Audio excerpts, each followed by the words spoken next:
చెప్పుతో కొట్టినట్టు చెప్పాడు అసలు లోకేష్కి ఏం సంబంధం అని.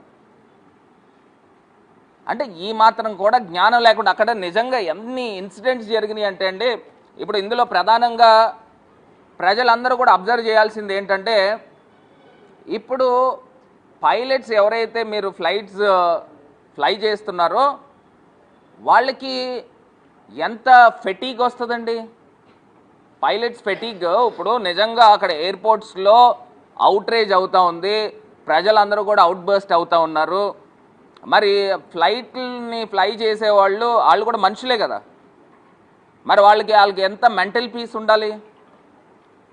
అసలు ఇది ప్యాసింజర్ సేఫ్టీ పాయింట్ ఆఫ్ వ్యూలో ఎంత పెద్ద బ్రీచ్ అండి ఇది, ఆ మాత్రం తెలియట్లేదా? ఇప్పుడు నిజంగా ప్రజలందరూ కూడా కొన్ని లక్షల మంది ప్రజలు కొన్ని వేల ఫ్లైట్స్లో ప్రయాణం చేస్తూ ఉంటే అక్కడ తీసుకొచ్చి గత వారం రోజుల నుంచి కూడా ప్రతి ఎయిర్పోర్ట్లోనూ ధర్నాలు చేస్తూ ఉన్నారు, గొడవలు చేస్తూ ఉన్నారు. మరి అలాంటి పరిస్థితుల్లో ప్యాసింజర్స్ సేఫ్టీని గాలికి వదిలేశారు. ఇప్పుడు ఫ్లై చేసేవాళ్ళు ఎవరు? మనుషులు.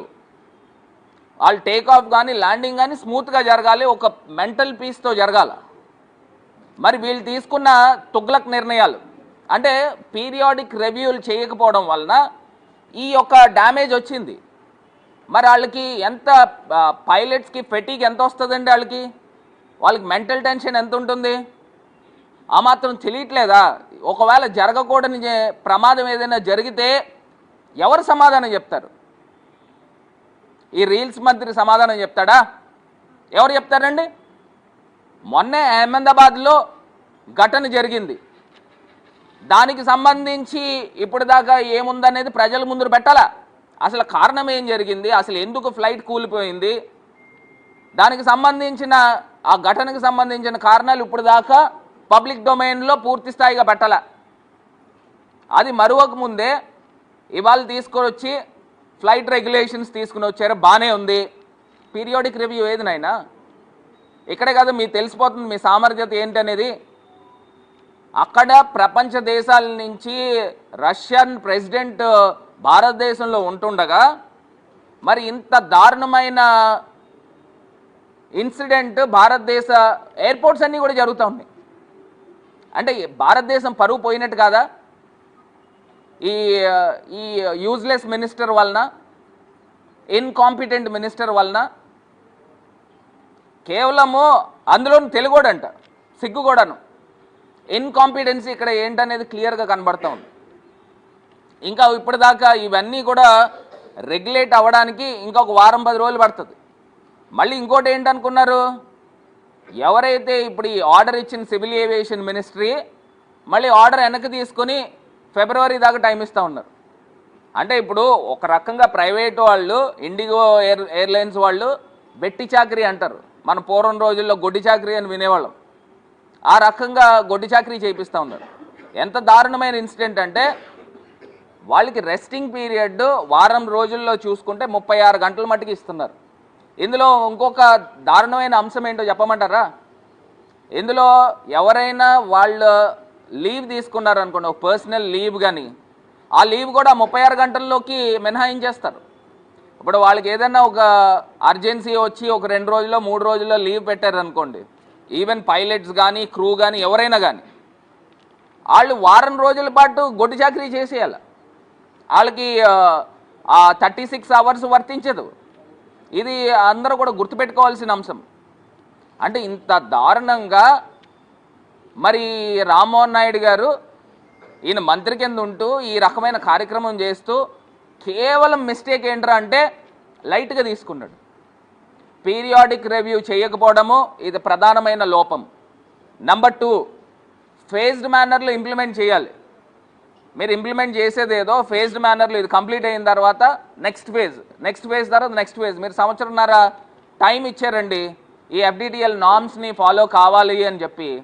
మరి దీనికి సంబంధించి పైలట్స్ ఉండాలి కదా, మరి పైలట్స్ని ఎంతమందిని హైర్ చేసుకున్నారు? ఆ పైలట్స్ ఈ పలానా 3 monthsకి 150-200 మంది పైలట్స్ని హైర్ చేసుకున్నాము. పోనీ ఇండియాలో లేరు ఆ కాంపిటెన్సీ ఉన్నవాళ్ళు, మేము వేరే దేశాల నుంచి తెచ్చుకున్నాము. ఇవన్నీ కూడా పీరియాడిక్ రివ్యూ చేయాలి కదా. నా నోటీస్కి వచ్చినాయి. పెళ్ళి ఆన్లైన్లో వాళ్ళిద్దరు కూర్చుని చేసుకుంటే ఫంక్షన్ హాల్లో ప్రజలందరూ కూడా అక్కడికి వాళ్ళ బంధువులు వాళ్ళందరూ వచ్చి అక్కడ ఆశీర్వదిస్తున్నారు. ఇది చూడండి ఎంత దారుణం. ఇప్పుడు ఒకటే అండి, ఇది మినిస్టర్ యొక్క ఇన్కాంపిటెన్సీ. ప్రధానంగా చూస్తే పీరియాడిక్ రివ్యూ చేయాలి. ఇదే ఇండిగో ఫ్లైట్కి సుమారుగా 5,400 మంది పైలట్స్ ఉన్నారు. 5,400 పైలట్స్ ఉంటే 36 అవర్స్ని రిలాక్సేషన్ని 48 అవర్స్కి పెంచారు. పెంచినప్పుడు సుమారుగా ఇంకా 900 మందిని రిక్రూట్ చేసుకోవాలి పైలట్స్ని. మరి 900 మందిని రిక్రూట్ చేసుకోవాల్సిన అవసరము ఇండిగో పైన ఉంది. దాన్ని పీరియాడిక్ రివ్యూ చేశారా ఈ మంత్రి? ఇప్పుడు నువ్వు ఫేజ్డ్ మేనర్లో పెట్టాలి కదా. ఒక్కసారి తీసుకొచ్చి నోటీసులు ఇచ్చేసి నువ్వు రేపటి నుంచి నువ్వు పెట్టాల్సిందే అని చెప్పి అంటే వాళ్ళు సంవత్సరం నుంచి ఇంప్లిమెంట్ చేయట్లా. వాళ్ళకి డెడ్ లైన్ నోటీస్ ఇచ్చేసి నువ్వు ఇంప్లిమెంట్ చేసుకోండి. ఎక్కడి నుంచి చేస్తాడండి? ఏమన్నా ఆకాశం నుంచి ఏమన్నా పైలట్లు ఊడిపడతారా? వీళ్ళు ఏం చేయాలా? వీళ్ళు తీసుకుని వచ్చి పైలట్స్ని పీరియాడిక్గా వాళ్ళు తీసుకుని వచ్చి రిక్రూట్ చేసుకున్నారా లేదా అనేది అబ్జర్వ్ చేయాల్సిన, అసలు రివ్యూ చేయాల్సిన బాధ్యత మంత్రిది. ఇవాళ ఈ రకమైన సిచ్యువేషన్ అరైజ్ అయ్యిందని అంటే ఎంత దారుణం అండి. ఇవాళ నేషనల్ మీడియాలో ఒక తెలుగు మంత్రి ఏ రకంగా అబాసుపాలయ్యాడు అంటే నిజంగా ఎంత దారుణం అని అంటే, ఈ తెలుగుదేశం పార్టీకి సంబంధించిన మంత్రులేనండి. గతంలో అశోక్ గజపతిరాజు గారు ఉండేవారు, సివిల్ ఏవియేషన్ మంత్రి. ఆయన్ని నేషనల్ మీడియాలో ఏం చెప్పేవారు అని అంటే మ్యాచ్ బాక్స్ మినిస్టర్ అనేవారు.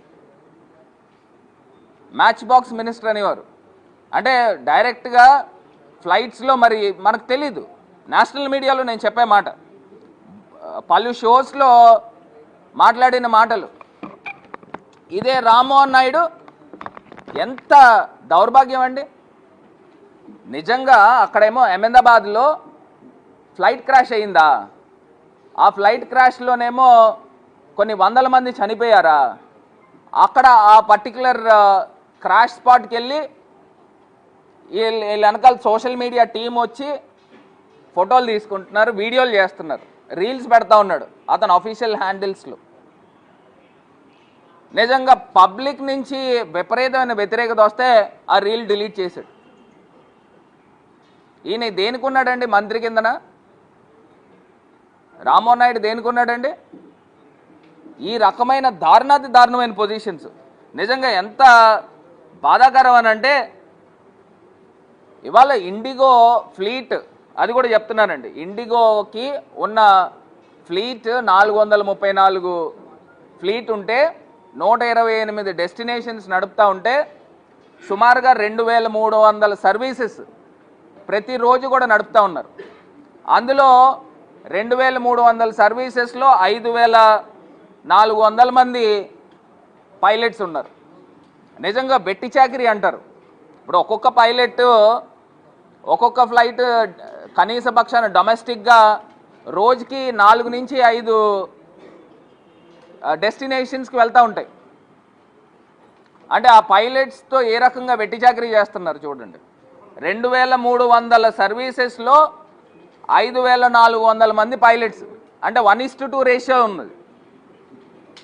అంటే 1:2 రేషియోలో నడిపేస్తూ ఉన్నారు. మరి ఫ్లైట్స్ ఏమీ 9 గంటలో లేదా 12 గంటలో కాదు, 24 గంటలు నడుస్తూ ఉంటాయి సర్వీసెస్ అనేవి. ఎక్కడా కూడా ఆగవు. మిడ్ నైట్ 1 గంట 2, 3 ఇట్లా నడుస్తూ ఉంటాయి.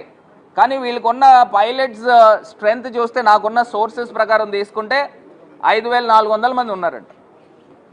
2,300 సర్వీసెస్ 1:2 రేషియోలో 2 పైలట్స్తో మొత్తం నడిపేస్తున్నారు కథ.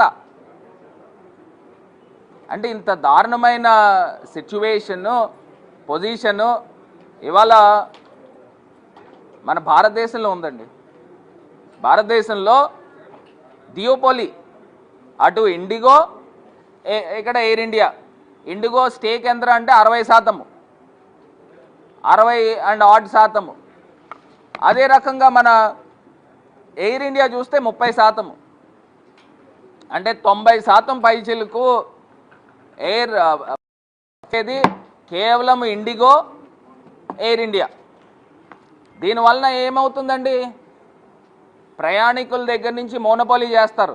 వాళ్ళు పెట్టిన రేట్లలోనే వెళ్ళాలి, ప్రయాణికులకు వేరే ఆప్షన్ లేదు. వాళ్ళు ఏదైతే రేట్ నిర్ణయిస్తారో, ఇప్పుడు రాజమండ్రి నుంచి ఒక్కొక్కసారి నేను చూస్తే నాకు నిజంగా బాధ అనిపిస్తూ ఉంటుంది. ఎవరైనా సడన్గా హైదరాబాద్ వెళ్ళాలి అని అంటే 15,000, 16,000, 18,000.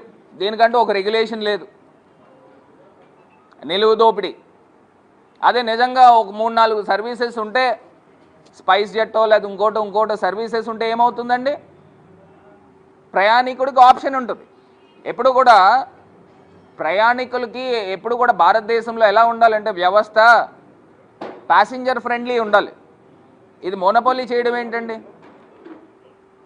ఇప్పటికైనా పూర్తి స్థాయిగా దీనిపైన ఒక ప్రక్షాళన తీసుకురావాల్సిన అవసరం ఉంది. ఇప్పుడు నిజంగా ఒకటి బాధాకరం ఏంటంటే, నేను ఇందాక చెప్పిన అంశంలో మళ్ళీ వీళ్ళు ఆర్డర్ వెనక్కి తీసుకున్నారు.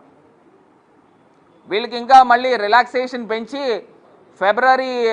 వచ్చే సంవత్సరం ఫిబ్రవరి దాకా ఇదే 36 గంటలతోనే నడిపించండి అని ఆర్డర్ వెనక్కి తీసుకున్నారు. అసలు ఈ పరిస్థితులు ఎందుకు వచ్చినాయి? పీరియాడిక్ రివ్యూ చేయకపోవడము, ఫేజ్డ్ మేనర్లో వెళ్ళకపోవడం. వాడు ఎక్కడి నుంచి తీసుకొస్తాడండి? ఇప్పుడు ఎవరైనా కానీ పైలట్లను ఎక్కడి నుంచి తీసుకొస్తారు? ఒక పీరియాడిక్గా హైర్ చేసుకుని ఎవరున్నారు, వాళ్ళు కాంపిటెంట్ పైలట్స్ ఎవరున్నారు, ఇవన్నీ చూసుకోవాలి కదా. గాల్లోంచి ఊడిపడరు కదా పైలట్లు అన్నవాళ్ళు. 900 మంది మీరు ఇచ్చిన ఆర్డర్ ప్రకారంగా సుమారుగా 900 మంది పైలట్స్ యొక్క అవసరము ఇండిగో ఎయిర్లైన్స్కి. అంటే నేను ఇప్పుడు గూగుల్లో కూర్చొని కొడితే 5 నిమిషాల్లో ఈ డేటా తెప్పించాను. మరి ఈ డేటా తెప్పించినప్పుడు నువ్వు ఆ శాఖకి భారతదేశానికి మంత్రి కింద ఉన్న ఒక మంత్రివి, నీకు తెలీదా ఇట్లాగా పీరియాడిక్ రివ్యూ చేసుకోవాలి, ప్రతి 2 నెలలకి ఎంతమందిని రిక్రూట్ చేసుకున్నావు, ఇండిగో బాబు నువ్వు ఎంతమందిని చేసుకున్నావు, ఎయిర్ ఇండియా నువ్వు ఎంతమందిని చేసుకున్నావు, స్పైస్ జెట్ నువ్వు ఎంతమందిని చేసుకున్నావు, ఆకాశ నువ్వు ఎంతమందిని చేసుకున్నావు అని పీరియాడిక్ కదా రివ్యూ చేసుకోవాలి కదా. చేసుకోకుండా నువ్వు నోటీసులో ఒక నోటీస్ ఇచ్చావు, రెండో నోటీస్ ఇచ్చావు, ఫైనల్ నోటీస్ ఇచ్చి నువ్వు ఏం చేస్తావు, చావు తీసుకుని వచ్చి నువ్వు ఇంతమందిని 48 అవర్స్ రెస్ట్ పీరియడ్ ఇచ్చేయాలి అని ఫైనల్ నోటీస్ ఇచ్చేస్తావా? ఏం చేస్తాడండి ప్రైవేట్ వాడు? ఏం చేశాడు? చేతులు ఎత్తేసాడు. చేతులు ఎత్తే ఇక్కడ నష్టపోయింది ఎవరు? ప్రజలు నష్టపోయారు. ప్రజలు నష్టపోవడం మాట పక్కన పెట్టండి, నిజంగా జరగకూడని ప్రమాదం ఏదైనా జరిగితే ఎందుకు జరుగుతుంది అని అంటే అది కూడా చెప్తాను. ఎందుకంటే ఇక్కడ తీసుకుని వచ్చి అవుట్ బస్ జరుగుతూ ఉంది, ఎయిర్పోర్ట్స్లో గొడవలు చేస్తూ ఉన్నారు. ఎందుకంటే వాళ్ళు డెస్టినేషన్స్కి వెళ్ళాలి పాపం ప్రజలు.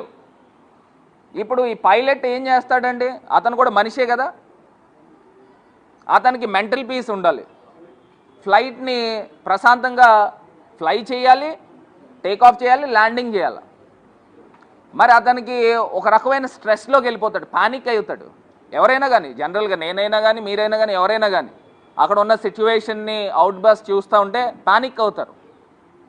మరి ఆ పైలట్స్కి ఆ పానిక్లో ఏదైనా జరగకూడని ప్రమాదం ఏదైనా జరిగితే ఎవరు సమాధానం చెప్తారండి దీనికి?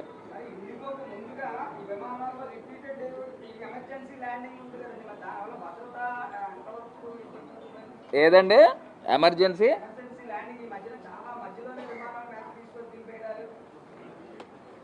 అదే నేను ఇందాక మీకు ఒక సింపుల్ లాజిక్ చెప్పాను, మ్యాథమెటిక్స్. 2,300 సర్వీసులు నడుపుతున్నారు ఎవరో ఇండిగో వాళ్ళు. వాళ్ళకున్న పైలట్ స్ట్రెంత్ ఎంత అంటే 5,400 మంది, సుమారుగా 5,400 పైచిలకు పైలట్ స్ట్రెంత్ ఉన్నారు. అంటే 1:2 రేషియోలో ఈ ఫ్లైట్స్ అనేది 24 గంటలు నడుపుతూ ఉంటారు. అంటే ఇది ఏ రకంగా వెట్టి చాకరీ చేయిస్తున్నారనేది అర్థమవుతుంది, గొడ్డు చాకరీ చేయిస్తూ ఉన్నారు. అసలు పైలట్లు ఎంత మెంటల్ పీస్లో నడపాలండి?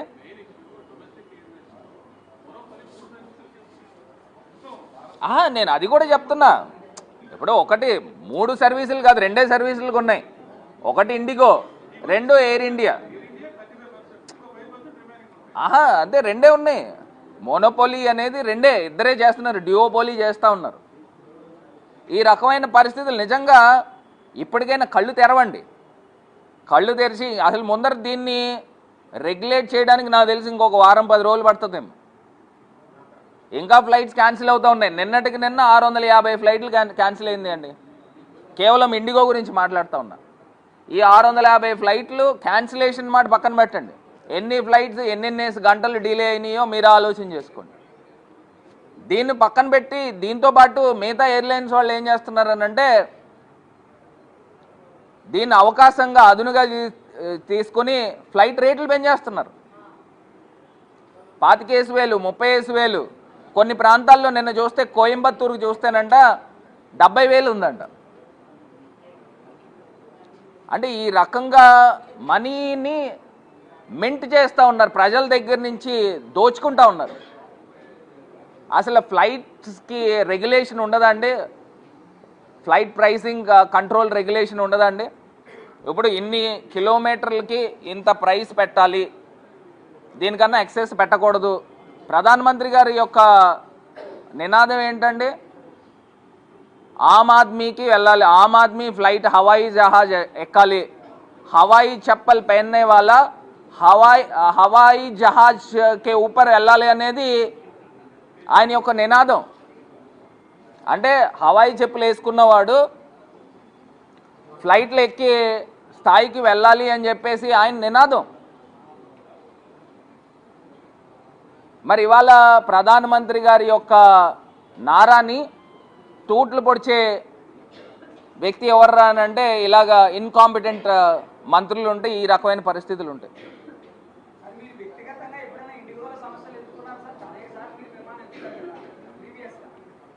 ఏమండి నేను ఇంకోటి కూడా చెప్తా ఉన్నానండి, ఇది ఫ్లైట్స్ యొక్క కండిషన్ కూడా నేను సేఫ్టీ పాయింట్ ఆఫ్ వ్యూలో కూడా చెప్తున్నా. ఫ్లైట్స్ యొక్క కండిషన్ కూడా ఈ ఫ్లైట్ ఏజ్ ఇన్ని సంవత్సరాలు ఉన్నాయి, ఈ కండిషన్లో ఉన్నాయి, దీనికి ఈ రకమైన సర్టిఫికెట్స్ సేఫ్టీ నార్మ్స్ ఉన్నాయి అనేది పబ్లిక్ డొమైన్లో పెట్టాలి ప్రతి ఒక్క ఫ్లైట్కి సంబంధించి.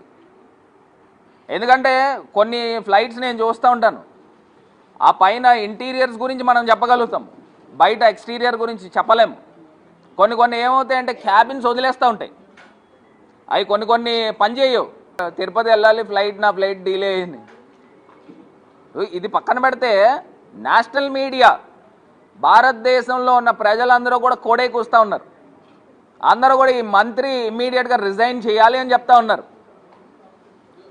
ఇప్పుడు ప్రజల కన్నా గొప్ప వాళ్ళు ఎవరు లేరు కదండి. ప్రజల యొక్క డిమాండ్ ఏంట్రా అంటే ఇమీడియట్గా ఈ మంత్రి రిజైన్ చేయాలి. అసలు మోడీ గవర్నమెంట్, కేంద్ర ప్రభుత్వము ఇంకా ఎందుకు ఉపేక్షిస్తూ ఉన్నారు? ఇలాంటి ఇన్కాంపిటెంట్ మినిస్టర్స్ని సాక్ చేయకుండా ఇంకా ఎందుకు ఉపేక్షిస్తూ ఉన్నారు?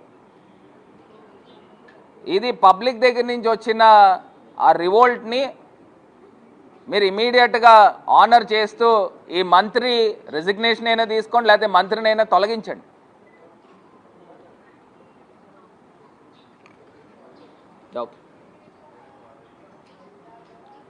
ఇది రోడ్ కార్నర్, ఇది కాలువ. రోజు మున్సిపల్ కమిషనర్ అతని బంగ్లా నుంచి మున్సిపల్ ఆఫీస్, ఈయన మున్సిపల్ కమిషనర్ గారు చెప్తా ఉన్నాడు కదా, రాజమండ్రిలో అనాథరైజ్డ్ కన్స్ట్రక్షన్స్, ఇల్లీగల్ కన్స్ట్రక్షన్స్ని మొత్తం అన్నీ కూడా కొన్ని చోట్ల డ్రిల్ చేస్తూ ఉన్నారు. ఈయనకి ఇది కనబట్టలేదండి మున్సిపల్ కమిషనర్కి. ఇది కాలువ, ఒక్క అడుగు కూడా గ్యాప్ లేకుండా రోడ్డు మీద తీసుకుని వచ్చి ఈ రకమైన కన్స్ట్రక్షన్ కడితే, ఇదే దాంట్లో గౌతమి సూపర్ బజార్ దాంట్లో ఈవీఎం ఎమ్మెల్యే నా మీద చేసిన ఆరోపణ ఏంటంటే ఈ బిల్డింగ్కి సంబంధించి అప్పుడు ఖాళీ స్థలం ఉండదు, ఆ ఖాళీ స్థలము నేను ఇప్పించానని నా పైన అభియోగం చేసి దానికి లంచం కింద నాకు 5 కోట్ల రూపాయలు డబ్బు ఇచ్చాడని ఈవీఎం ఎమ్మెల్యే చెప్పాడు. 1 2 3 4 ఫ్లోర్లు బిల్డింగ్ కట్టారు. 4 ఫ్లోర్లు బిల్డింగ్ కట్టిన దానికి ఈవీఎం ఎమ్మెల్యే అన్న నిద్రపోతున్నాడా? 5 కోట్లు ఎవడిచ్చాడు ఎక్కడిచ్చాడు చూపించవయ్యా, నిరూపించవయ్యా అని నేను చెప్తా ఉన్నా. ఏం నిరూపించావు? అసలు ఎక్కడ చూపించావు? మున్సిపల్ కమిషనర్ని డిమాండ్ చేస్తా ఉన్నా, ఇమీడియట్గా నోటీసులు ఇచ్చి ఎక్కడో కొంతమంది చిన్న చిన్న బిల్డింగ్లు కొట్టడం కాదు, దీన్ని ఇమీడియట్గా నామ్స్ ప్రకారంగా లేకపోతే ఇమీడియట్గా డిస్మాండిల్ చేయండి. ఆ డబ్బులు ఈవీఎం ఎమ్మెల్యేకి కూడా మళ్ళీ ఛాలెంజ్ చేస్తున్నా. 5 కోట్ల రూపాయలు ఈ బిల్డింగ్ నిమిత్తము నాకు ఇచ్చారని అన్నావు కదా, నిరూపించు. ఎవరు ఇచ్చారు, ఎక్కడ ఇచ్చారు, ఎప్పుడు ఇచ్చారు అనేది. ఈ అభియోగాలు చేసి ఎలక్షన్ టైంలో పాంప్లెట్లు జల్లు మొత్తం ఊరంతా 5 కోట్లు అవినీతి 5 కోట్ల రూపాయల అవినీతి అని చెప్పి మొత్తం ఊరంతా పాంప్లెట్లు జల్లి అన్యాయంగా అక్రమంగా గెలిచావు. 25% కమిషన్లు అన్నావు, ఊరంతా జల్లు. రాజమండ్రిలో ఎక్కడా జరగని డెవలప్మెంట్ జరిగిందండి, అది వాస్తవము. ఆంధ్రప్రదేశ్లో అతి కొద్ది నియోజకవర్గాల్లో జరిగినంత డెవలప్మెంట్ రాజమండ్రిలో జరిగింది. అంటే ప్రజలు కూడా అనుకోవచ్చు, వేల కోట్ల రూపాయల అభివృద్ధి జరిగింది కదా, నిజంగా ఎంపీ దగ్గరుండి చేశాడు కదా భరత్, నిజంగా కాంట్రాక్టర్ల దగ్గర నుంచి వీళ్ళ దగ్గర నుంచి ఎంతో కొంత లాభం తీసుకోకుండా చేసి ఉంటాడా అని కొంతమంది అనుకోవచ్చు. 25% ప్రతి కాంట్రాక్టర్ నాకు డబ్బులు ఇచ్చాడు అని చెప్పి నా పైన అభియోగం చేసి పాంప్లెట్లు చల్లావు. ఏ కాంట్రాక్టరు ఎక్కడ ఎప్పుడు నాకు డబ్బులు ఇచ్చారు ప్రూవ్ చేయవయ్యా అని నేను చెప్తా ఉన్నా. సంవత్సరన్నర కాలం నుంచి చెప్తున్నా. నువ్వు సిబిఐ ఎంక్వైరీ చేసుకుంటావా, సిఐడి ఎంక్వైరీ చేసుకుంటావా, లేదా విజిలెన్స్ ఎంక్వైరీ చేసుకుంటావా, నీ చేతుల్లోనే మీ చేతుల్లోనే ఉన్నాయి కేంద్ర రాష్ట్ర ప్రభుత్వాలు. వేసుకోండి, హై లెవెల్ కమిటీ వేసుకోండి, వేసుకుని ప్రూవ్ చేయమని చెప్తున్నా. నేను ఛాలెంజ్ చేశాను, యాక్సెప్ట్ చేయి. 25% కమిషన్ ఏ కాంట్రాక్టర్ ఎప్పుడు నాకు ఎక్కడ ఇచ్చాడో నాకు ప్రూవ్ చేయి, లేదా ఆ బిల్డింగ్ సంబంధించి 5 కోట్ల రూపాయలు ఎక్కడ ఇచ్చాడో ఒకసారి ప్రూవ్ చేయి. ఈ బిల్డింగ్ సంబంధించి ఇవేమి చెయ్యు కానీ తీసుకొచ్చి అబాండాలు వేసి ప్రజల దృష్టి మరలించే కార్యక్రమం చేస్తూ ఉన్నాం. ఇవాళ మున్సిపల్ కమిషనర్ని డిమాండ్ చేస్తూ ఉన్నాం. ప్రతిరోజు మీరు వెళ్ళే దారే ఆ బిల్డింగ్ అనాథరైజ్డ్ కన్స్ట్రక్షన్ కనబడతా ఉంది. కోర్టు ఏదో ఆర్డర్ ఇచ్చిందని చెప్తా ఉన్నారు. అది గౌతమి సూపర్ బజారు కోఆపరేటివ్కి సంబంధించి ఆర్డర్ ఇచ్చింది, అంతేగాని ఇష్టం వచ్చినట్టు ఇల్లీగల్ కన్స్ట్రక్షన్ చేసుకోండి అని చెప్పి ఎక్కడ కోర్టులు స్టేలు ఇవ్వవు. కోర్టులు స్టే ఇచ్చినాయి అని అంటే అది కోఆపరేటివ్ సొసైటీకి సంబంధించి ఏదో ఇస్తే ఇచ్చి ఉంటారు. దాన్ని ఫైల్ తెప్పించుకోండి. మీరు ఇమీడియట్గా అక్కడికి ఆ స్పాట్కి వెళ్ళండి. కమిషనర్ గారు వెళ్ళి సెట్ బ్యాక్స్ ఉన్నాయా, రోడ్డు మీద బిల్డింగ్ కట్టారు, దాన్ని ఇమీడియట్గా యాక్షన్ తీసుకొని ఆ బిల్డింగ్ డిస్మాంటిల్ చేసే కార్యక్రమం చేపట్టండి.